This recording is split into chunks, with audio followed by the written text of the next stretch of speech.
Welcome back to Breath of Love. This is Laurel beaming at you from my yurt in the forest of Mount Shasta, this holy sacred place. And I hope that this message might serve your heart in a deep and meaningful way. I'm here to talk about flow. I'm here to anchor loving. I'm here to hold space for you to tune in to yourself, your own flow of life, the flow of the breath as it moves through you. This invitation for a sacred session is not an easy one. To be with your breath for an extended period of time will reveal to you your relationship to the flow of life moving through you, and then you get to come to grips with where you're pushing, resisting life, pushing against life, resisting the flow, the abundance, the prosperity, the well-being, the harmony, the grace, the goodies. They come when we are open and clear and anchored, mainly in love. And this is the third week of a 4-week series on F's. Today is flow.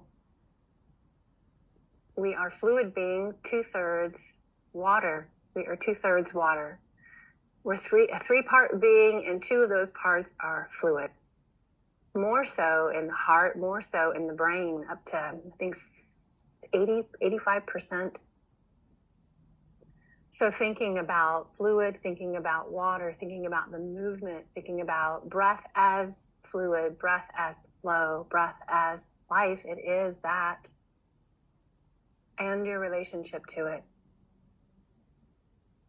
Today's session is an invitation to open more, to soften more, to feel where you might be constricted or tight around this idea of flow and fluidity, and discern your willingness to soften those edges and to be a little more open, to be with the feelings that are on the edge of your flow state of grace, a state of harmony, state of peace that is here for you. Where are you in relationship to it? Stagnation doesn't feel good, and it's not healthy. You know from your practices of maybe breathing, maybe yoga, maybe some exercising that you do on a bike or walking or running or yoga or dance or any kind of movement, really. Any kind of movement feels good to the body. Opening up pathways, getting yourself in real time, getting present to sensation of this vessel, this vehicle that is part of you, the anatomy of you that moves you from place to place in space and time, your body. And when you move your body, you feel better. When you move your breath, you feel better. When spirit moves through you, you feel better. And stagnation is the antithesis of that.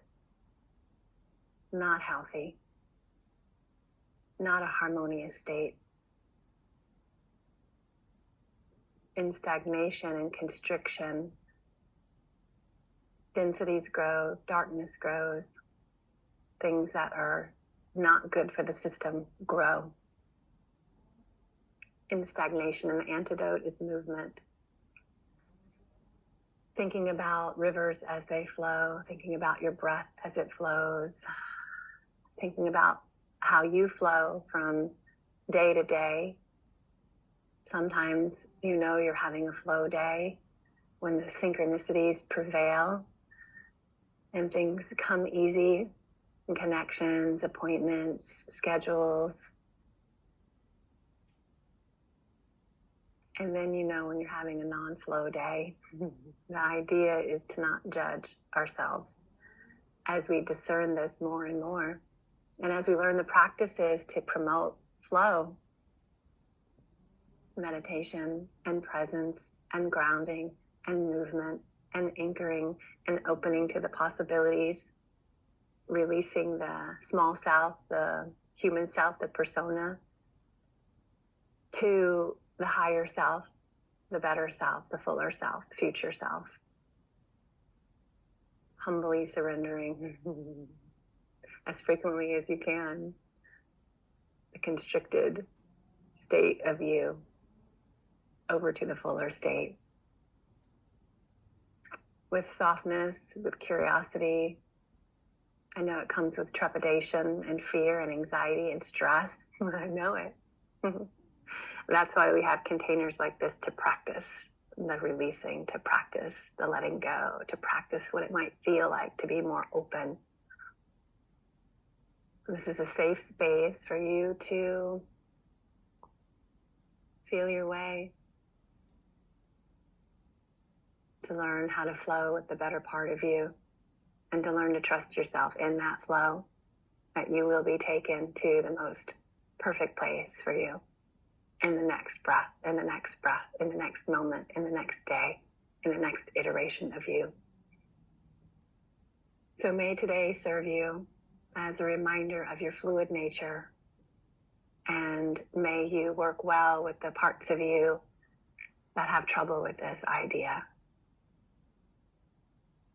May they be comforted, may they be shored up, may they be ascended, transmuted, alchemized in a way to serve you in your becoming